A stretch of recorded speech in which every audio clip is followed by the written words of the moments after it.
அன்பு, அமைதி, சகோதரத்துவம் ஆகியவற்றை பின்பற்றி அனைத்து மக்களும் மகிழ்ச்சியுடன் கூடி வாழ்ந்திட வேண்டும் என்பதை உலகிற்கு உணர்த்தும் ஓணம் பண்டிகையை உற்சாகமாக கொண்டாடும் மலையாள மொழி பேசும் மக்கள் அனைவருக்கும் முதலமைச்சர் செல்வி ஜெயலலிதா ஓணம் திருநாள் நல்வாழ்த்துக்களை தெரிவித்துக் கொண்டுள்ளார். முதலமைச்சர் செல்வி ஜெயலலிதா இன்று வெளியிட்டுள்ள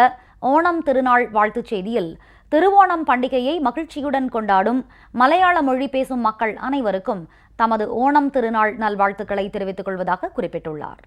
மகாபலி சக்கரவர்த்தியின் செருக்கினை அழித்திட திருமால் வாமனராக அவதரித்து 3 அடி மண் கேட்டதாகவும், அதற்கு மகாபலி சக்கரவர்த்தி இசைவளித்தவுடன் முதலடியில் பூமியையும் 2ஆம் அடியில் வானத்தையும் அளந்த திருமால் 3ஆம் அடியை மகாபலி சக்கரவர்த்தியின் தலையில் வைத்து அவரை அழிக்க முற்படும் சமயம் மகாபலி சக்கரவர்த்தி ஆண்டுதோறும் தன்னுடைய மக்களை காண தமக்கு அருள் செய்ய வேண்டும் என்று கோரியதை ஏற்று திருமால் அருள் புரிந்தார் என்ற நம்பிக்கையின் அடிப்படையில் மக்களை காண வரும் மகாபலி சக்கரவர்த்தியை வரவேற்கும் தினமே திருவோண திருநாள் எனப்படுகிறது. 10 நாட்கள் சிறப்பாக கொண்டாடப்படும் ஓணம் பண்டிகையின் போது மலையாள மொழி பேசும் மக்கள் தங்கள் வீடுகளின் முன்புறம் அரிசி மாவினால் கோலமிட்டு அதனை வண்ணப்பூக்கள் கொண்டு அலங்கரித்து நடுவே குத்துவிளக்கேற்றி புத்தாடை உடுத்தி அறுசுவை உணவு உண்டு